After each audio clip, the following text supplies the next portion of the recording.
Welcome to another deep dive, everybody. Today we're going to be looking at something that I know a lot of you are really fascinated by, Yeah. and you've sent in a ton of articles and videos about this, and that is city grids. Okay. Um, on the surface, they seem pretty simple, just, a bunch of straight lines and right angles. Right. But Yeah. it looks like there's a lot more to this story than meets the eye. Oh, absolutely.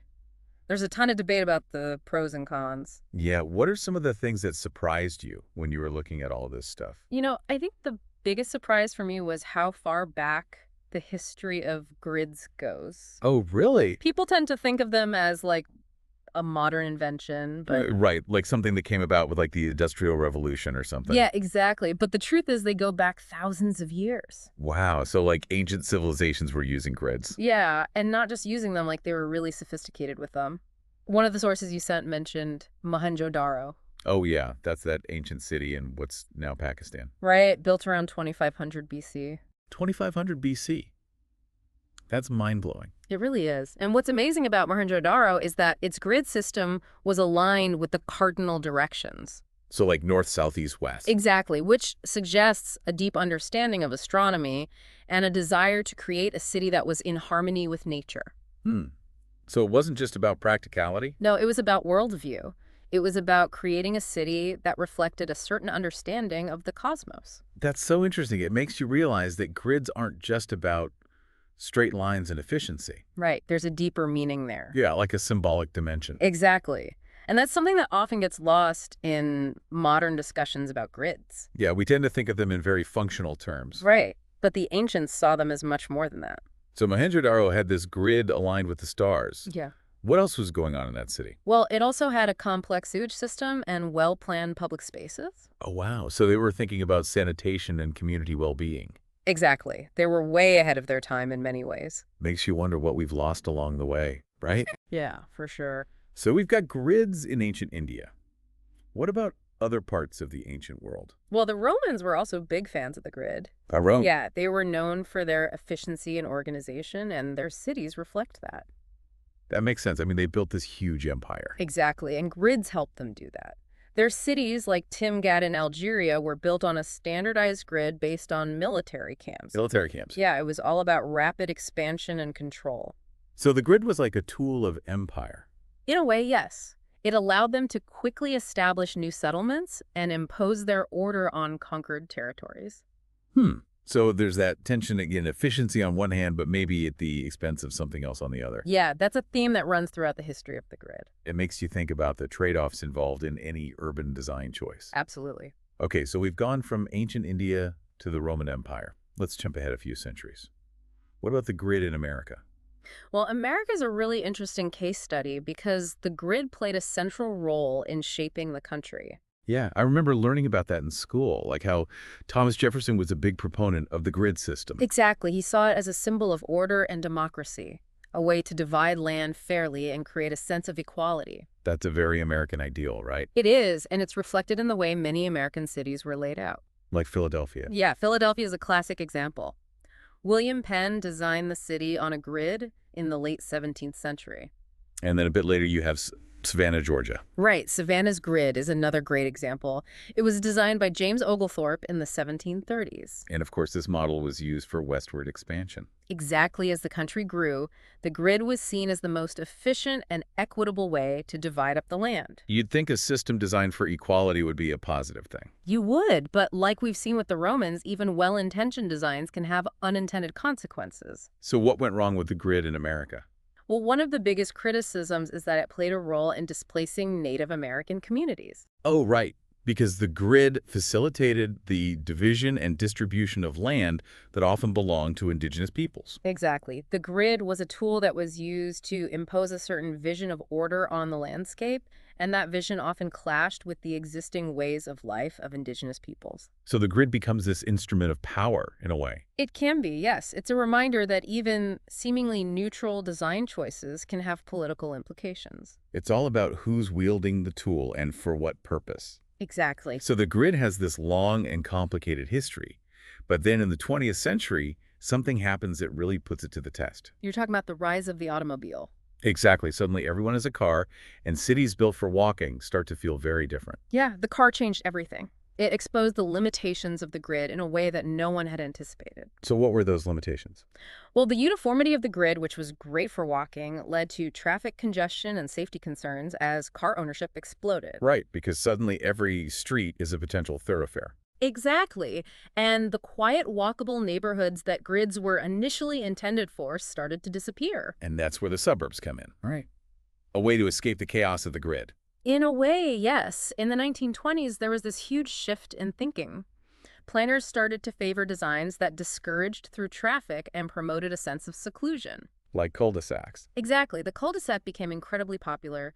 It offered this sense of safety and a return to nature aesthetic that contrasted with the perceived rigidity of the grid. So the grid gets blamed for the problems created by cars. Yeah, it's ironic in a way because the grid was originally designed for pedestrians. Right, it was all about walkability. Exactly. But then the car comes along and suddenly the grid is seen as the enemy of good urban design. And we see this shift towards a different kind of urban planning, A more car-centric approach. which has its own set of problems, as we know. Oh, absolutely. So the story of the grid is full of twists and turns. It really is. It's a story of innovation, adaptation, and unintended consequences. And it's a story that's still being written. Exactly, because now in the 21st century, we're seeing a resurgence of interest in the grid. Oh, really? So the grid is making a comeback. It is particularly with the rise of new urbanism.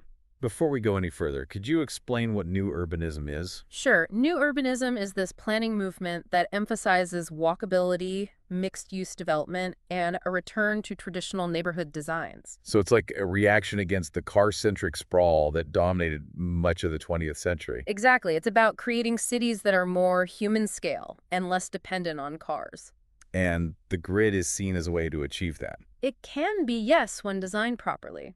The grid can be a powerful tool for creating walkable, vibrant, and sustainable communities. So it's not about abandoning the grid entirely, but about adapting it for a new era. Right. It's about rethinking the grid for the 21st century. That's fascinating. I'm really starting to see the grid in a new light. Me too. It's a much more complex and nuanced topic than most people realize. And there's still so much to explore. Absolutely. We've only just scratched the surface. Well, let's keep digging then, because I'm eager to learn more about how the grid is being reimagined for the future. Me too. Let's dive in. Hashtag TTS, the Deep Dive episode 2025-0120, part 2 of 3. So modern planners are looking at the grid in a whole new way. Yeah, they're starting to think about it not just as a framework for buildings and roads, but as a system for managing water, promoting biodiversity, and reducing the urban heat island effect. So it's not just about the built environment, it's about the natural environment too. Exactly. It's about creating cities that are more integrated with nature. That sounds like a pretty radical departure from the traditional grid. It is a shift in thinking. For a long time, the focus was on efficiency and control. Right, like making sure the traffic flows smoothly and everything has its place. Exactly. But now there's a growing recognition that we need to think more holistically about urban design. So instead of trying to dominate nature, we're trying to work with it. Right. And the grid can actually be a really useful tool for doing that. Okay, so how does that work in practice? What does a green grid actually look like? Well, imagine streets that are designed to absorb and filter rainwater. So instead of just channeling the waterway, we're actually letting it soak into the ground. Exactly. And that helps to replenish groundwater supplies and reduce runoff. Which is a big problem in cities. Huge problem. And then you have rooftops that are covered in vegetation. Green roofs. Yeah, green roofs help to cool buildings, reduce energy consumption, and provide habitat for wildlife. And they look pretty cool too. Yeah, they can really add to the aesthetic of a city. So we're talking about a grid that's literally green. Right. And not just green, but also more resilient and sustainable. One of the sources you sent mentioned the design concept by Shelby Doyle and Tyler Kane called Rethinking the Urban Grid. Oh, yeah, that's a really interesting one. They talk about reclaiming space currently used for cars and parking lots for things like stormwater mitigation, bike highways, and public amenities. Yeah. That's a great example of how we can reimagine the grid. By prioritizing pedestrians and cyclists and integrating nature into the design, we can create cities that are healthier, more resilient, and less dependent on cars. It's like taking back the streets from cars and giving them back to the people. Exactly. And it's not just about people, it's about creating a more balanced ecosystem within the city. So it's this whole interconnected system. It is. And that's the beauty of the grid when you start thinking about it in these more holistic terms. I was starting to see the grid in a whole new light. It's not just about straight lines and right angles. It's about how those lines can connect us to each other, to nature, and to a more sustainable future. That's a great way to put it. But let's be honest, one of the biggest criticisms of grids is that they can be monotonous and soul-crushing. Do you think there's any truth to that? I think there can be a kernel of truth to that, Hmm. but I don't think it's inherent to the grid itself. So it's not about the grid, it's about how we use it. Exactly. Mm. Even Walt Whitman, back in the 19th century, criticized Manhattan's grid for its monotonous style and lack of connection to the natural landscape. He had a point. Sometimes walking around a grid city can feel like being trapped in a giant spreadsheet. I know what you mean. Mm-hmm. But I think there are plenty of examples where grids have been adapted to create beautiful and dynamic urban environments. Like San Francisco? Yeah, San Francisco is a great example. The grid there conforms to the city's hilly terrain, creating a unique and visually stunning cityscape. That's true. And even in cities with flatter terrain, the grid can be a canvas for architectural diversity and vibrant street life. Absolutely. It all comes down to the details. Yeah. How we design the buildings, the public spaces, the landscaping, those are the things that give a grid its character and make it a place people want to live in. So it's not just about the lines themselves, it's about what we do with the spaces in between. Exactly. And that's where creativity and innovation come in. So how do we make grids more interesting, more livable, more human? Well, one approach that's gaining traction is the idea of the modified grid. Modified grid. What's that? It's a way of taking the basic principles of the grid order efficiency connectivity and adapting them to create more human scale and environmentally friendly urban environments. It was like a hybrid approach. You could say that the modified grid allows for more variation in street with block size and building orientation. It might incorporate curves, cul-de-sacs, and green spaces in a way that a strict traditional grid wouldn't. Are there any real-world examples of this modified grid in action? Absolutely. The Bastrop Building Block Code in Texas is a great example. They're using a modified grid system to encourage walkability, sustainability, and economic vitality in a way that respects the town's unique character. So instead of imposing a rigid grid, they're working with the existing landscape and adapting the grid to fit the context. Precisely. And that's a key principle of good urban design, understanding the site, the history, the community, and designing a grid that responds to those factors. This is blowing my mind. Yeah. It's like the grid is this incredibly versatile tool that we can use to create all sorts of different urban environments. It is. And we're only just beginning to explore its full potential. But I have to ask, are there any alternatives to the grid? I mean, is it the only way to design a city? That's a good question. And it's one that some urban planners and architects have been asking themselves. I know this might sound crazy, but one of the sources mentioned something about a hexagonal grid. Is that even a real thing? It is a real concept, though rarely implemented in practice. So what's the thinking behind that? Why hexagons? Well, the idea is that a hexagonal grid is more efficient than a rectangular grid from a purely geometrical standpoint. More efficient in what way? It provides shorter travel distances between points, and it can pack space more effectively. That's interesting. But is it practical? I mean, would people actually want to live in a hexagonal city? That's a good question. Some proponents argue that hexagonal grids could lead to more interesting and varied urban environments. How so? Well, imagine streets that converge at 120-degree angles instead of 90-degree angles. That would create a very different kind of streetscape. It would be more dynamic and less repetitive. And it could create more opportunities for interesting public spaces. But wouldn't it be confusing to navigate? There would definitely be a learning curve. But on the plus side, hexagonal grids could create more organic-feeling public spaces. Organic in what sense? Well, hexagons being closer to circles might lend themselves to more natural-feeling parks and plazas. I guess it's all theoretical at this point, but it's fun to think about the possibilities. It is. It's a reminder that we don't have to be limited by the conventions of the past. So we've got the traditional grid, the modified grid, and even the hexagonal grid. Where do you think the future of urban design is headed? It's hard to say for sure, but I think we're moving towards a more nuanced and context-sensitive approach to urban design.